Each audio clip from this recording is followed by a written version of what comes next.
Cracking the code, unveiling Flinks revenue, and why it matters. Ever feel like your bank account is a black box?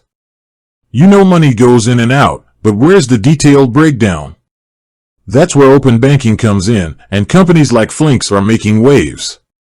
They essentially act as a translator, letting you connect your bank info to other financial apps, giving you a clearer picture of your financial health.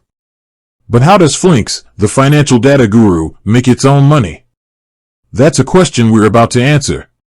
But first, understanding Flinks' business model is key. Imagine Flinks as a bridge. On one side, you have banks and financial institutions with a treasure trove of customer data. On the other side, you have fintech apps and services hungry for that data to innovate and personalize your financial experience. Flinks builds the bridge, facilitating the secure flow of data with their open banking API and platform. Here's where it gets interesting. Flinks doesn't directly sell your data. Instead, they offer a subscription-based service to businesses, the app developers, lenders, or budgeting tools you use. These businesses pay Flinks a fee to access their secure platform and leverage the open banking connection. Think of it as a toll booth on the bridge. Businesses pay a fee to get their data trucks across. Now, the exact revenue numbers for Flinks are a closely guarded secret.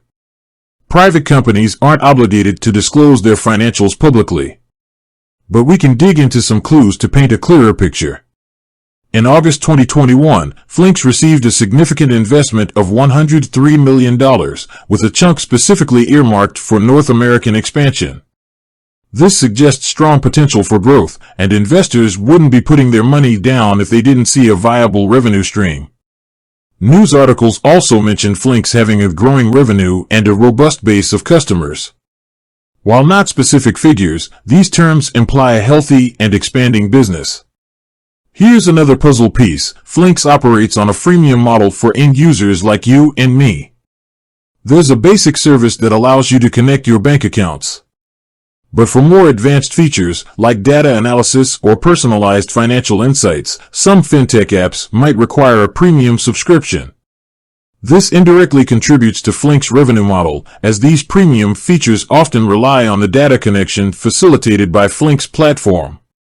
So, while we can't pinpoint Flinks' exact revenue, the evidence suggests a secure and growing business model. Their role as a facilitator in open banking positions them for continued success, especially as data privacy and financial transparency become increasingly important.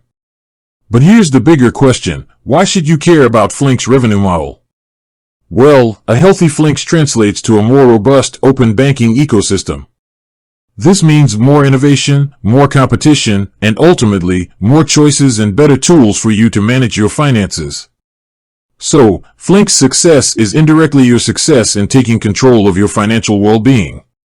With that said, thanks for watching, and until next time.